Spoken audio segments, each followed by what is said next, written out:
Pessoal, bom dia. Bom dia novamente. Bom dia. Vamos dar prosseguimento à nossa aula de História, nono ano, né? Vamos continuar da onde nós paramos. Vocês devem estar vendo o slide aí. Nós paramos exatamente no Marechal Floriano Peixoto. Esse Marechal Floriano Peixoto, nós vimos anteriormente, ele era o vice do primeiro presidente republicano brasileiro, o Marechal Deodoro da Fonseca, né? Uma peculiaridade que nós notamos aí é que o presidente era do Partido Republicano Autêntico, que defendia os interesses dos militares, e o vice-presidente, num acordo entre republicanos autênticos e liberais, ele acabou sendo do Partido Republicano Liberal. Então, nós tínhamos um presidente que tinha um vice de um partido que lhe era opositor. Então, isso não podia dar certo. Nós vimos que o Deodoro da Fonseca, o primeiro presidente, ele era um marechal militar, um homem muito rígido, que gostava da hierarquia, então ele centralizava o poder, ele não tinha boas relações com o Congresso, acabou se desentendendo com o Congresso, e, infelizmente, o Congresso começou a achar meios, vamos dizer assim, para remover o Deodoro da Fonseca. Sabendo do temperamento do Deodoro, eles utilizaram uma lei, como nós vimos anteriormente, né? Lembra do slide anterior? Eles utilizaram a lei das responsabilidades, pedindo que o nosso amigo aí, o Deodoro da Fonseca, prestasse conta dos gastos, sabendo que esse fato seria tomado por Deodoro da Fonseca como uma ofensa. Ele era militar, hierárquico, centralizador, se ofendeu com isso. Aí ele vai lá e dizem que querem depô-lo, acusando de corrupção, e fecha o Congresso. Aí nós vimos que com o Congresso fechado, e um presidente não pode fechar o Congresso, isso contraria a Constituição, é um golpe, né? Então, nós vamos observar que os congressistas, que eram da maior parte do Partido Liberal, vão começar a achar meios para tentar afastar o Deodoro do poder. Um dos meios foi contactar o almirante da Marinha, Custódio de Mello, que veio com 2 fragatas de guerra até o Rio de Janeiro, apontou os canhões para a cidade e deu um ultimato a Deodoro: ou ele sai da presidência ou eles destruiriam toda a cidade do Rio de Janeiro. Feito isso, Deodoro renuncia e assume Floriano Peixoto, o seu vice. E foi aí que nós paramos. Agora nós vamos ver o governo de Floriano Peixoto. Gente, os nossos amigos aí, os republicanos liberais que defendiam os interesses da elite agrária, principalmente os cafeicultores do Sudeste, eles tinham simpatia por Floriano Peixoto, mas não era a pessoa que eles gostariam de ter na presidência. A pessoa que eles gostariam de ter na presidência era Prudente de Moraes. Então, o que acontece? Nós vamos ver que o pessoal republicano liberal, esse pessoal que atende às necessidades da elite agrária, eles acharam que Floriano Peixoto iria cumprir a Constituição de 1891. Deixa eu explicar isso para vocês. Havia uma cláusula na Constituição de 1891, uma cláusula bem clara, não tinha como não entender essa cláusula, que ela dizia que o vice-presidente só pode assumir a presidência, caso o presidente saia, óbvio, né? Se o presidente já tiver cumprido 50% do mandato mais um dia. Olha que interessante isso. A Constituição de 1891 era clara. O vice-presidente só vira presidente caso o presidente que saiu tenha cumprido 50% do seu mandato mais um dia. O que não era o caso. Nós sabemos aí que o Deodoro da Fonseca, ele mal ficou 1 ano no poder, né? Então, todos os políticos republicanos liberais que defendiam os interesses da elite agrária, eles acreditaram que o Floriano Peixoto ia entrar e ia convocar eleições.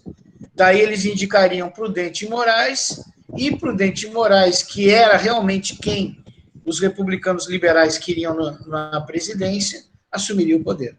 Só que o tempo foi passando, né? E o Floriano Peixoto não convocou eleição nenhuma.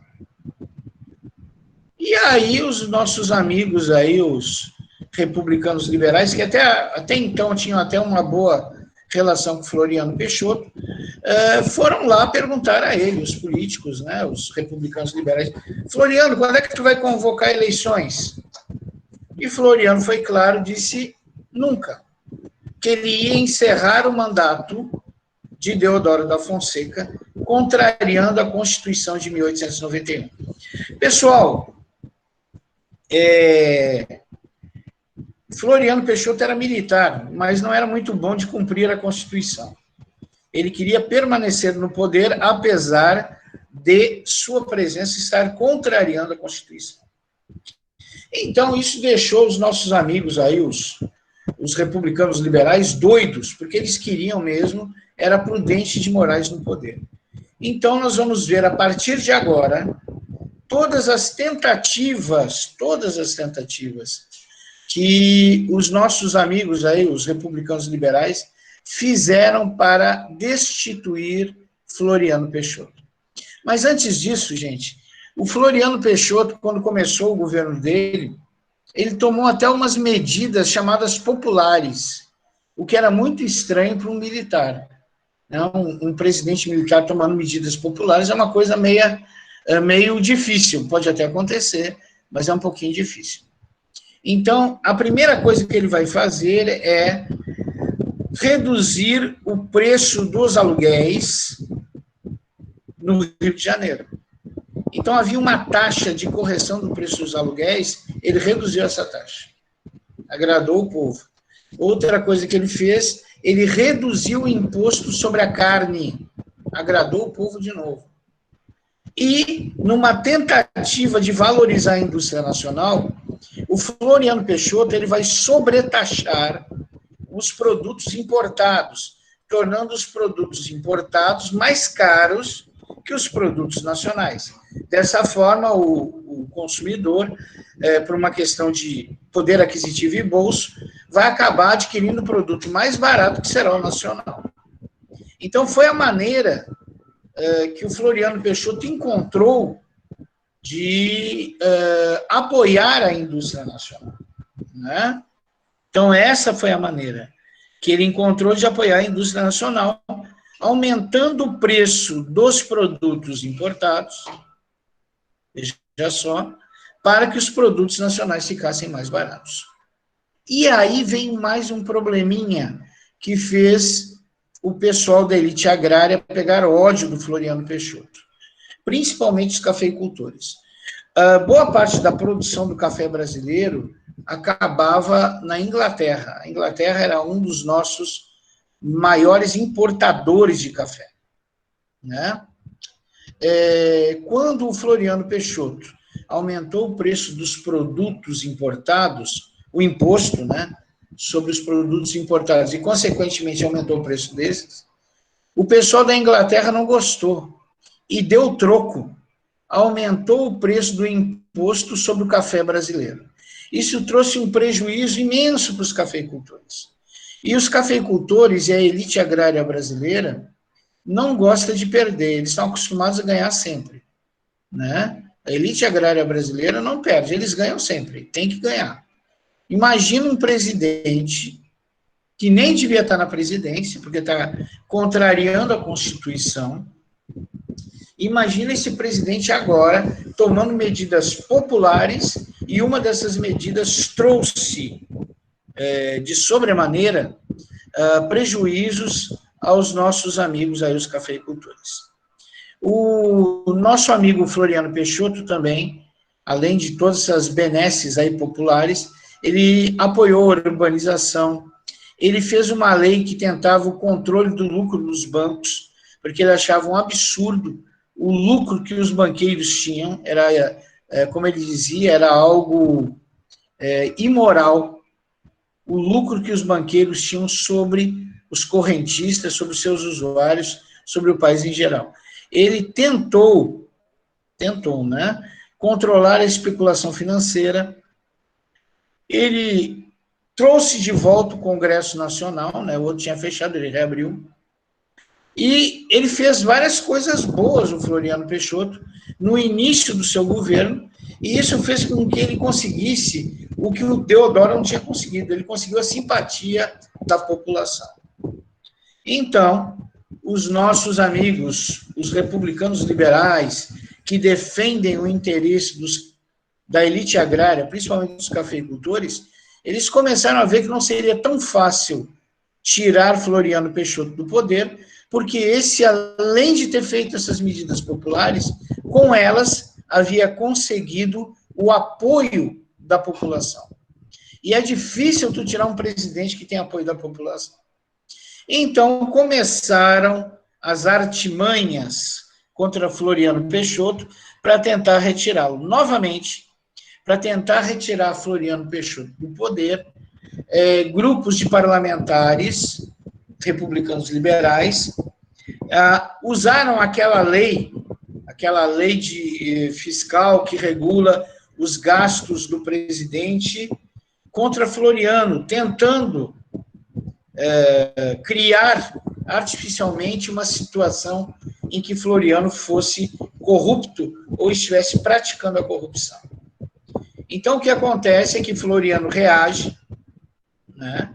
Ele sabe que não roubou, que não é corrupto. Floriano era um nacionalista, tá certo que ele era militar e centralizador, mas ele era um nacionalista. Então, Floriano manda prender os seus acusadores. Então, os políticos liberais que o acusaram de corrupção acabam de ser presos. Então, vamos para a segunda tentativa para derrubar Floriano Peixoto. O nosso amigo Floriano Peixoto recebeu uma carta endereçada a ele por 13 generais do Exército, 13. Não são 3, não, são 13. Nessa carta, ela foi entregue a Floriano em 1892. E nessa carta, os 13 generais pediam que ele saísse do poder e convocasse eleições, porque ele estava de maneira ilegal no poder, contrariando a Constituição de 1891. Mas por que ele contraria a Constituição de 1891? Já expliquei. Porque a Constituição era clara. O vice só pode se tornar presidente caso o presidente que saiu, né, por qualquer motivo, tenha cumprido 50% do seu mandato mais um dia. Que não foi o caso. Então, realmente, os 13 generais aí não estavam errados.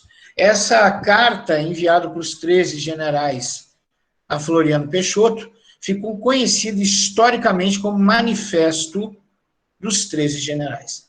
Floriano Peixoto leu a carta e imediatamente mandou prender os 13 generais.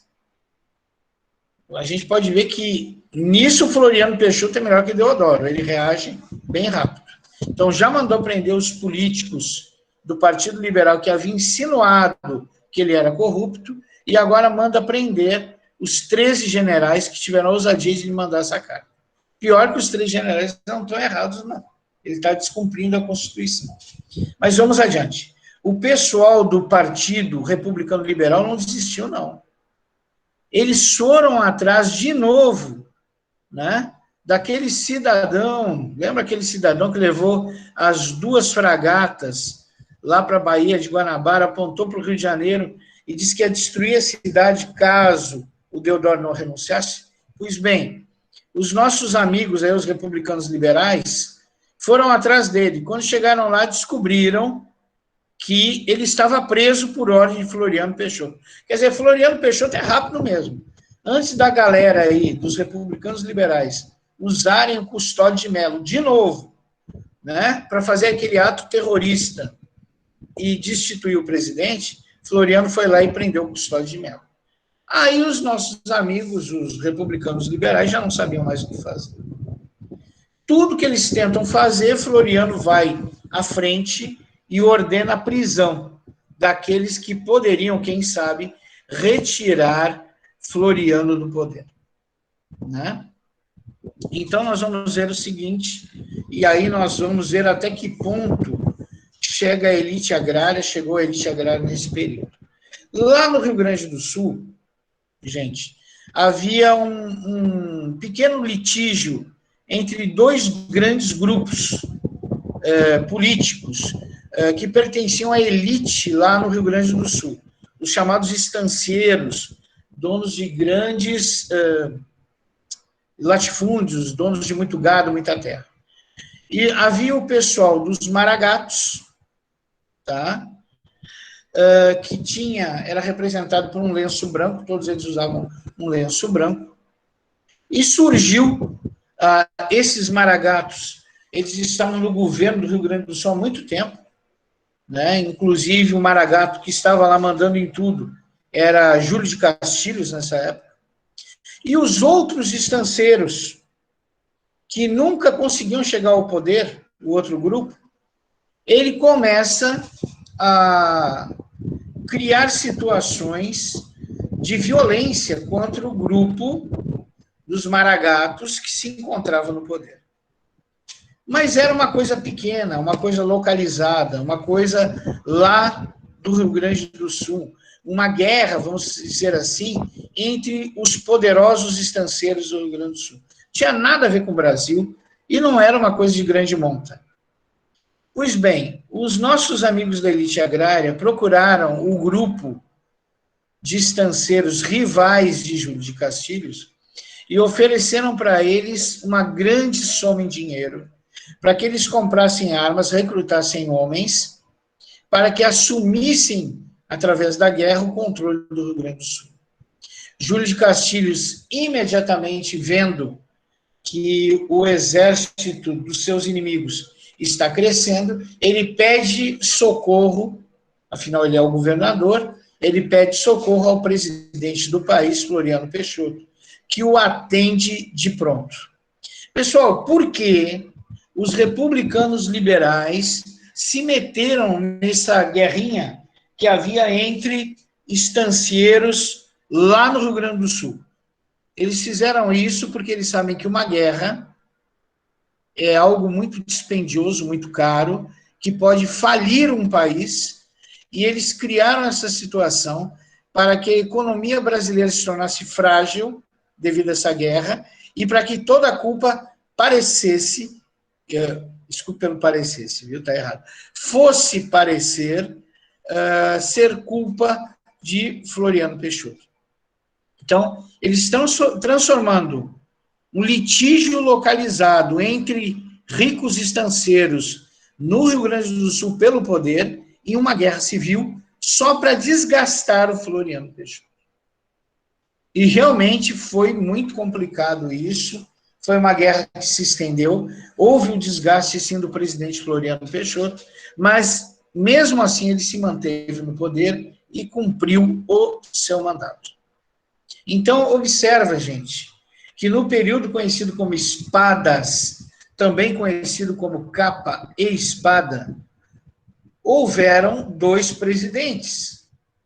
O primeiro presidente republicano do Brasil, Deodoro da Fonseca, militar. O segundo presidente republicano do Brasil, Marechal Floriano Peixoto, igualmente militar. Então, nós vamos ver que a primeira fase da República Velha apresenta dois presidentes, e ambos são militares. Então, é óbvio, ninguém precisa ser muito inteligente para saber que o pessoal dos republicanos liberais tinha ansiedade de remover esses militares e assumir o poder. Agora, com o fim do mandato de Floriano Peixoto, ele é obrigado a convocar eleições. E os nossos amigos da elite agrária farão literalmente de tudo para que Prudente de Moraes ganhe as eleições e permaneça no Brasil. Tá ok? Então, observa que situação, viu? Que situação terrível. Então, saiu Floriano, conseguiu cumprir o mandato a duras penas. Na sua saída, ele foi obrigado a convocar eleições, convocou. Dessa vez, o pessoal dos republicanos liberais indicaram Prudente de Moraes, que era o que eles queriam para presidente desde sempre. E nós iremos observar, então, gente, que as eleições vão ocorrer e quem vai ganhar, para a infelicidade do Brasil, vai ser Prudente de Moraes, o representante das elites agrárias. O representante das elites agrárias. Então, com a vitória de Prudente de Moraes, com essa vitória, nós vamos ver que acabou a República da Capa e Espada, aquela em que os militares mandavam, e agora vai começar uma outra república, que é a segunda fase da República Velha, que é a República Oligárquica. Eu já comentei com vocês que a palavra oligárquica vem de oligarquia. E oligarquia significa governo da minoria. Então, república oligárquica significa a república servindo a uma minoria. E essa república oligárquica, que só serve determinadas minorias, sendo ela a elite agrária brasileira, vai durar de 1894 a 1930. Tá ok?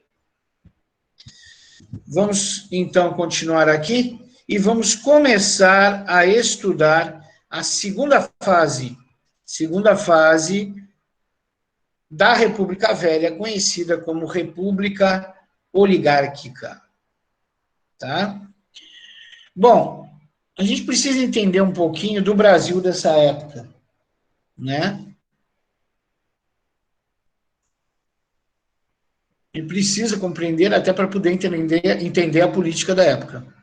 O nosso principal produto, a nossa principal força econômica era o café, sem sombra de dúvida. Os cafeicultores, então, se tinham como os principais geradores de riquezas para o país e achavam que, por esse motivo, deveriam receber privilégios e mais, deveriam estar no poder, tá? Porque só estando no poder, eles poderiam usar o Estado para atingir os seus objetivos, os seus interesses, né? E também usar o Estado para garantir seus lucros e privilégios. Os cafeicultores, eles falavam muito em federalismo, né? No entanto, o que os cafeicultores faziam era, a sua participação política, era aquele elemento que nós já estudamos. Vocês lembram do voto aberto, do voto de cabresto?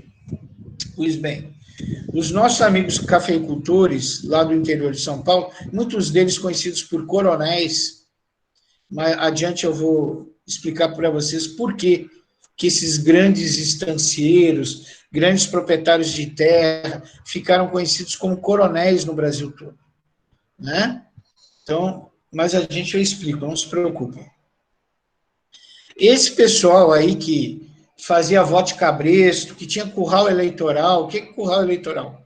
É um grupo de pessoas que o político, usando algum meio, os obriga a votar nele, ou nos candidatos que ele indica.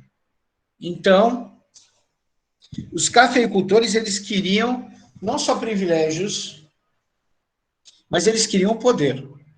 E uma vez no poder, eles iriam usar o Estado para se manter no poder e para obter cada vez mais vantagens e privilégios. Tá? Mas aí tem um probleminha, gente. Se eles começarem a garantir privilégios só para a elite agrária, é capaz de outros políticos, de outros partidos, ou mesmo o povo, reclamar. Então, como é que eles iam conseguir o cala-boca, fazer com que ninguém reclamasse do governo deles, fazer com que todos aceitassem a roubalheira que eles vão institucionalizar? Bom, é bem simples. Os nossos amigos, aí os cafeicultores, eles vão criar uma coisa chamada política dos governadores. O que é política dos governadores? É o seguinte: os governadores de cada estado devem apoiar como presidente o presidente indicado pelos cafeicultores. Então, olha que coisa interessante. Nós temos aí uma situação em que os nossos amigos, os cafeicultores, representados pelos republicanos liberais, estão tentando encontrar uma maneira de permanecer no poder. E a primeira maneira que eles encontram é a política dos governadores. O que é a política dos governadores? Cabe os governadores concederem total apoio ao presidente, não questionar nenhuma realização do presidente, explicar tudo que o presidente faz, ou seja, proteção 100%. Até aí já está meio estranho, mas é verdade. Então, proteção 100%. Em troca, olha que coisa horrível, o presidente, ele prometeu aos governadores que só tomariam posse políticos indicados por esses governadores. E daí os governadores perguntaram para o presidente: olha, tudo bem, a gente apoiar tudo que tu faz é possível, mas como tu, presidente, vai impedir que os políticos que não forem indicados por nós assumam seus mandatos? Como é que ele vai impedir? Bem fácil. O presidente, ele controlava a mesa, a junta, que controla a ética lá no Congresso. Então, até hoje, no Congresso, existe uma comissão de ética. Essa comissão de ética ela tem poder de julgar um parlamentar, e caso ela sentencie que ele não tem uma boa situação ética, ele pode, entre muitas coisas, perder o mandato.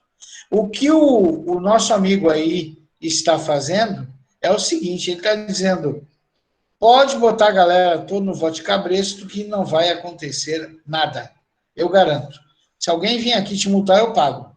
Né? Aí o operário, o pequeno agricultor, permaneceu. Só que nós vamos ver que a polícia chega assim. Só que quando a polícia chega, ela logo compreende que a ação é orquestrada pelos republicanos liberais e desiste.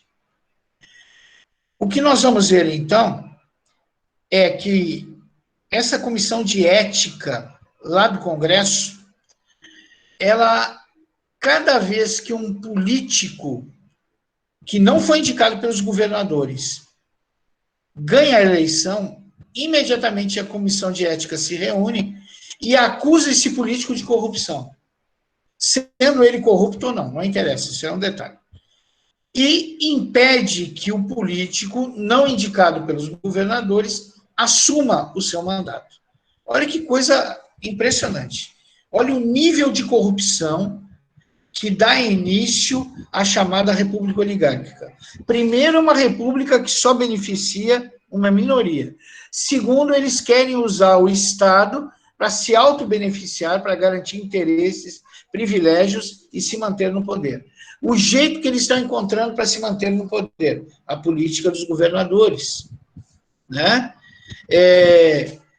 Que política dos governadores é essa? Né? A política dos governadores é o seguinte: o presidente garante aos governadores que só exercerão mandato, assumirão mandatos políticos, aqueles políticos indicados pelos governadores. Em contrapartida, os governadores devem apoiar o presidente sem contestar em todas as suas ações.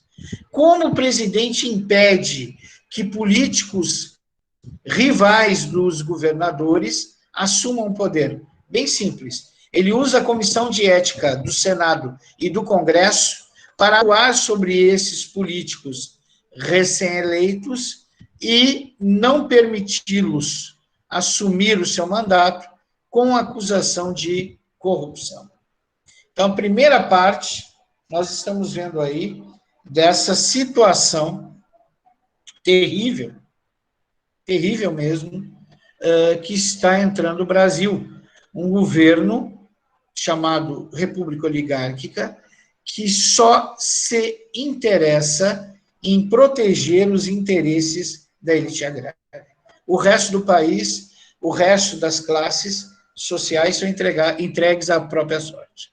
Mas como tudo que está ruim pode piorar, eles não pararam na política de governadores. Essa gente conseguiu criar algo pior. Nós falamos aí, espero que vocês lembrem, que o Floriano Peixoto ele criou um método de apoiar a indústria nacional, elevando o preço dos tributos sobre os produtos importados. Aí o produto nacional vai ficar mais barato e, consequentemente, será mais atrativo. Até aí tudo bem, né? Até aí tudo bem. Só que agora, gente, na República Oligárquica, o que os nossos amigos oligarcas vão fazer é criar aquela política antiga, e bota antiga nisso, né? Criar uma política bem antiga de preços para o café. E como é que é isso? Política de preços para o café.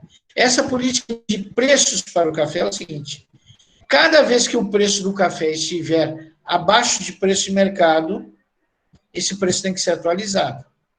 O preço do café sempre tem que se manter não pode baixar, tem que se manter sempre como preço de mercado, e muito inspirado no dólar lá no exterior. Outra coisa que eles vão querer, caso os cafeicultores não tenham para quem vender o seu café, ou seja, exportou, um exemplo, viu? 6 toneladas de café. O cafeicultor consegue exportar lá para a Europa, continente europeu, 3 toneladas. Mas e as outras 3 toneladas? Aí vem o Estado, usa o dinheiro que deveria ser da educação, saúde e segurança, usa esse dinheiro para comprar café. E depois, que eles estão comprando uma quantidade muito grande de café, todos descobrirão que o governo compra esse café e destrói, nem para distribuir para os pobres, eles destroem o café mesmo para manter o preço de mercado. Ok? É um absurdo do começo ao fim. Né? Aí dá para perceber da onde que saem determinados políticos, quais são as origens deles. Gente que só pensa em entrar na política para se beneficiar do Estado, para usar o Estado em seu interesse para manter seus privilégios. Bom, vamos adiante. Nós vimos, então, que uma das características dos republicanos oligarcas da época era a corrupção. Nós vimos 2 projetos de corrupção que eles criaram. Primeiro, a gente não pode esquecer, acabamos de falar, foi a política dos governadores, que é um absurdo, né? E terceiro, foi o problema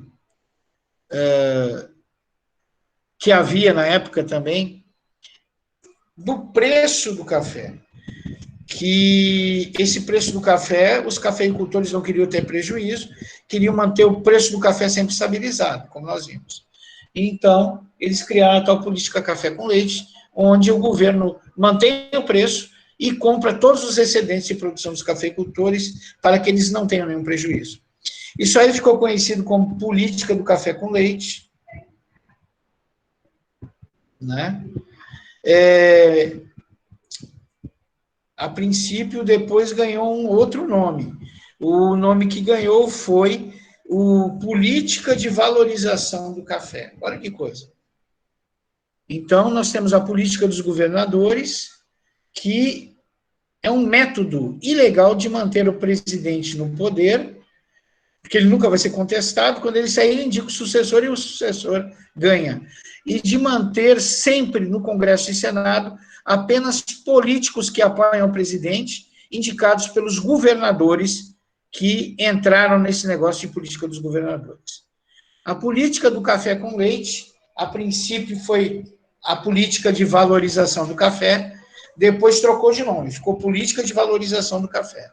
Mas eles voltaram e tiveram uma ideia para essa política café com leite. Já que a manutenção dos lucros deles se chamou política de valorização do café, a política café com leite virou outra coisa. O que virou a política café com leite? São Paulo e Minas Gerais tinham as maiores bancadas de congressistas e senadores. E eles, então, fizeram um acordo entre eles, que é um acordo absurdo. Por 4 anos, o presidente seria paulista. Nos outros 4, o presidente seria mineiro. Então, nós vimos que a República Oligárquica, ela já começa com o desejo de permanência no poder por muito tempo e vai garantir essa permanência no poder através de atos de corrupção política. Então, e também é um grupo de políticos que deseja utilizar o Estado para garantir privilégios, para garantir ganhos, né? Para se manter no poder, eles criam a política dos governadores, que, de maneira bem sucinta, era: os governadores apoiam totalmente o presidente, sem contestar nada que ele faz, em troca o presidente garante que só vão assumir mandatos aqueles políticos indicados pelos governadores. Políticos rivais serão impedidos de assumir os seus mandatos pela Comissão de Ética do Congresso e Senado, que vai inventar sempre que esses políticos opositores têm algum problema com corrupção, ganho ilegal e tudo mais, e vão impedi-los de assumir os seus cargos políticos. Isso aí ficou conhecido como degola. Então, essa foi a corrupção política para se manterem no poder. E a corrupção econômica? Bom, a corrupção econômica a gente pode pegar aí a chamada política de valorização do café, onde eles utilizarão o dinheiro público dos impostos para manter o preço do café e comprar os excedentes de café que os cafeicultores não conseguem vender. Com isso, eles garantem os ganhos dos cafeicultores usando o dinheiro que deveria ser usado em educação, saúde e segurança. Pessoal, infelizmente, até hoje, eu vou abrir aqui um parênteses, porque é muito importante que a gente consiga relacionar o passado com o presente. O nosso país, as pessoas estão muito alienadas, elas estão desconhecendo muitas coisas, e por isso estão sendo enganadas facilmente. Há um tempo atrás, surgiu aí por parte de alguns políticos uma política de teto de gastos. Até aí está tudo certo. Realmente, o Estado ele tem que ter um teto de gastos que ele não possa passar daquilo. Todo país tem que ter um teto de gastos, todo administrador, seja político ou de empresa, ele tem um teto de gastos. Ele não pode estourar aquilo. Até aí está bonito. Só que, esse teto de gastos que foi criado no Brasil, ele tem um detalhezinho que permite ao presidente tirar dinheiro de determinada área e locar em outra. Por exemplo, existe uma coisa que se chama emendas parlamentares. O que é uma emenda parlamentar? Os políticos pleiteiam junto ao presidente que lhes forneça recursos para que eles possam auxiliar os seus estados, levar esse dinheiro para lá e ser usado, por exemplo, no hospital de uma cidadezinha de interior, levar esse dinheiro para lá e comprar insumos para os agricultores, comprar trator, comprar... Então, emendas parlamentares, teoricamente, é uma coisa boa, né? Só que lei do teto de gastos que foi criada, que deveria moralizar os gastos do governo, ela tem essa pequena leizinha inclusa nela que diz que pode-se pegar dinheiro da saúde, educação e segurança, tirar esse dinheiro e ser usado para outros fins, inclusive para emendas parlamentares.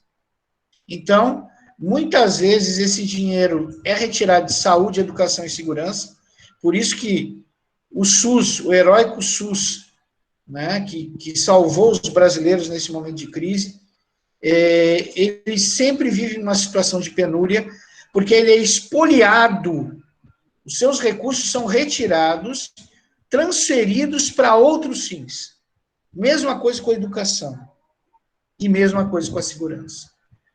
Então, esse dinheiro é desviado, cai na mão de políticos, esses políticos usam esse dinheiro em emendas parlamentares, que vão lhes garantir votos, porque as emendas parlamentares vão permitir que esses políticos, lá onde morem, promovam benesses na agricultura, né? Teoricamente seria isso, mas o problema é que muitas vezes, não estou dizendo sempre, os políticos pegam esse dinheiro de emendas parlamentares e fazem compras superfaturadas, como nós vimos há pouco tempo. Os políticos pegaram 3 bilhões em emendas parlamentares e compraram tratores superfaturados em 279%. Um exemplo, se o trator, eu não sei preço de trator, mas eu sei matemática. Se o trator custar 100 mil, eles compravam por 280. Ou seja, um ágio de 279%. Por que o presidente faz isso? Porque fornecendo emendas parlamentares, ele consegue o apoio das bancadas políticas que vão impedir, por exemplo, que ele sofra impeachment, que vão apoiar quando ele quiser que uma lei, uma emenda de lei seja aprovada e assim por diante. Ok? Então, a corrupção política no Brasil, ela tem nome, tem sobrenome, tem nascimento, tem tudo que vocês quiserem. Ela começa de maneira acentuada aqui, ó, na República Oligárquica, aonde os políticos que servem determinadas elites vão utilizar os recursos do Estado para ganhar dinheiro e para beneficiar as elites que eles representam. No caso da República Oligárquica, a elite agrária. Tá? Então, é aí que começa a roubalheira, é aí que começa esse negócio de espoliar o Estado, de usar os nossos impostos para fins não muito republicanos, não muito honestos. Tá ok?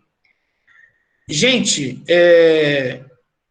o conteúdo de história do 9º ano é imenso, então, às vezes a gente é obrigado a falar muito, né? Do que eu falei até agora, vocês compreenderam? Vocês compreenderam o que eu falei até agora?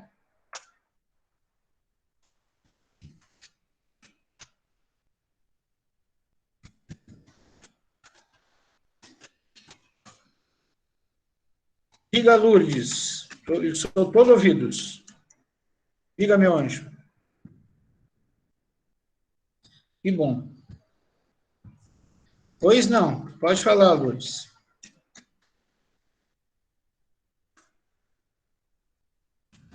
Se eu souber, eu respondo. Não, deixa eu explicar, Lourdes. Não é que a dependência encerrou o prazo, eu estou preocupadíssimo com isso.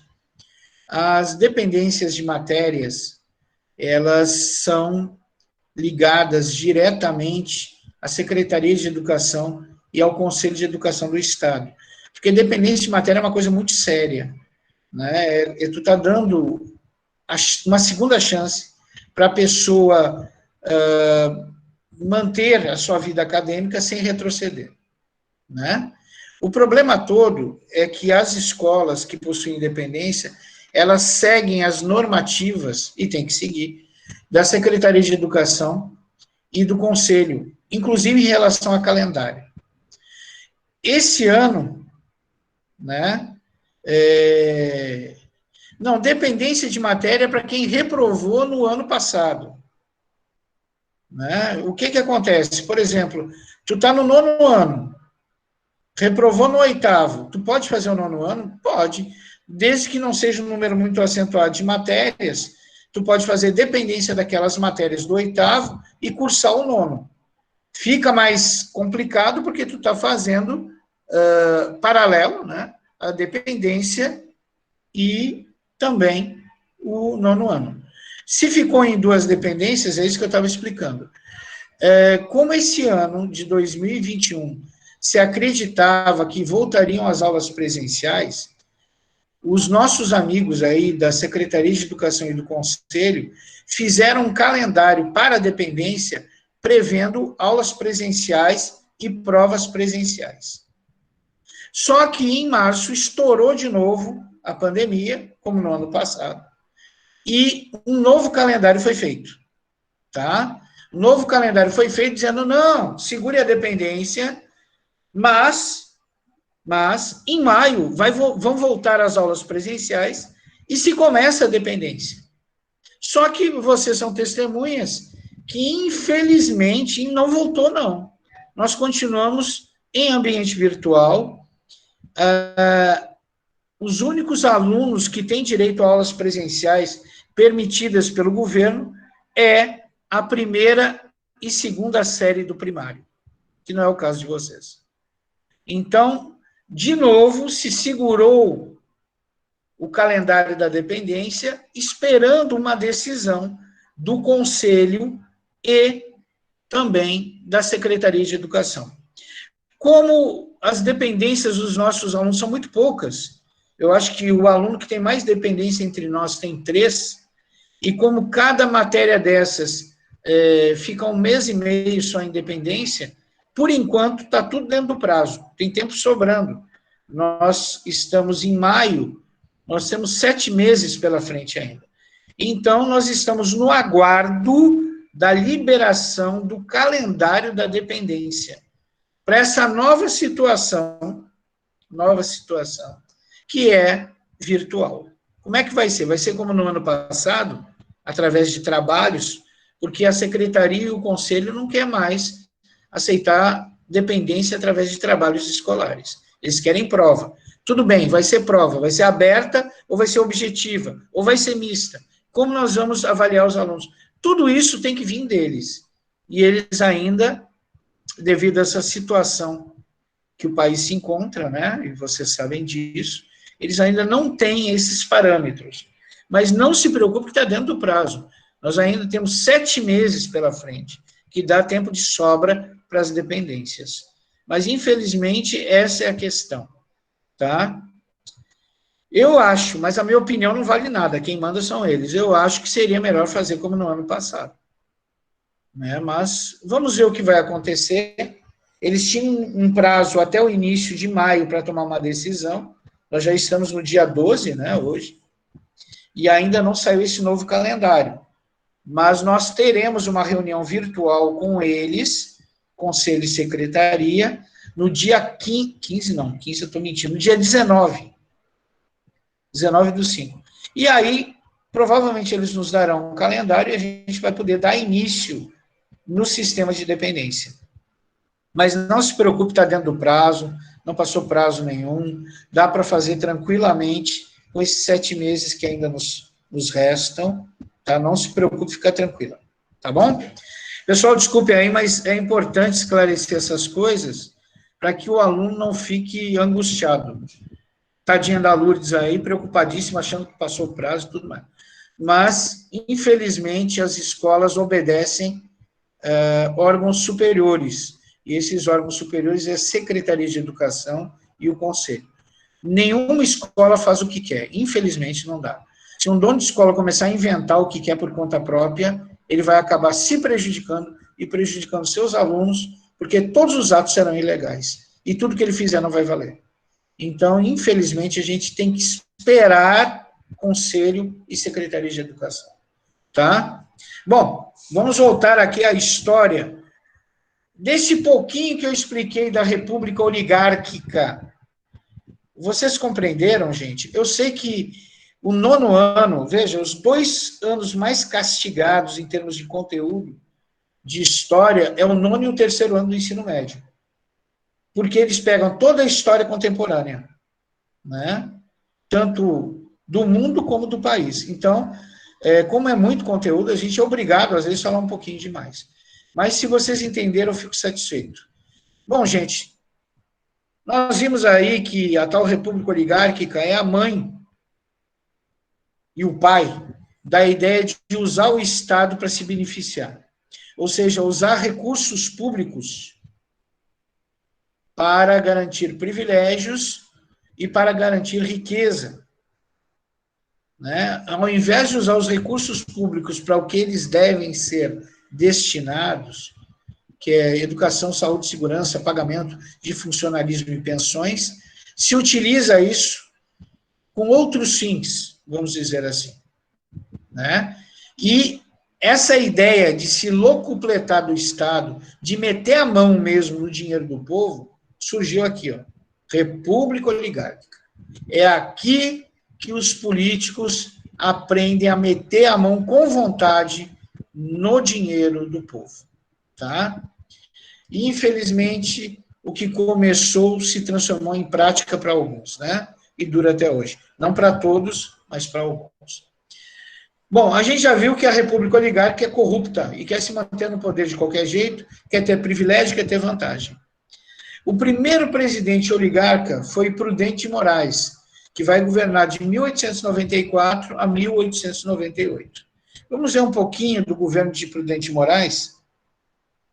Opa, perdão, gente, me empolguei falando, já é 12:09, desculpa aí, me perdoem mesmo. Então, na próxima aula,